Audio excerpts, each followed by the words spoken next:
伫印度菜内底有一出菜真受人欢迎，叫做库里姆鸡。这是用香鸡加上卡玛豆，也个库里姆罗煮。伫印度即马是有2间餐厅伫烧钱讲啥才是正统的，因即马伫拍官司，讲这道菜就是因发明的。其中有一间较老牌的餐厅，佮去告另外一间餐厅嘛要求赔偿。 用印度香料含塔玛豆、库里姆做的牛油鸡，看了是真好食，连阿斗也嘛爱食。印度一间老牌的连锁餐厅讲，这出菜是因家族创店的元老，伫1930年代伫个白下瓦开第一间餐厅的时阵研发出来的。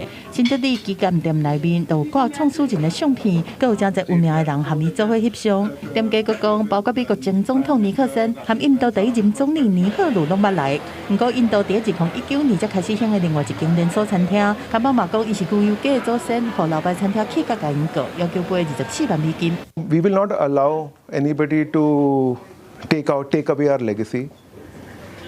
We will not allow anyone to infringe on our brand or our taglines. We will not allow anyone to associate their brands and create public confusion, which we call unfair competition. 老牌餐厅指控新餐厅毋但是故意互消费者母袂清楚，连装潢的风格嘛是抄因的。但是新餐厅讲，当初时老牌餐厅去德里点店的时阵，是和家族的先人做伙经营的。因嘛有权利当主张是牛油鸡的创始人。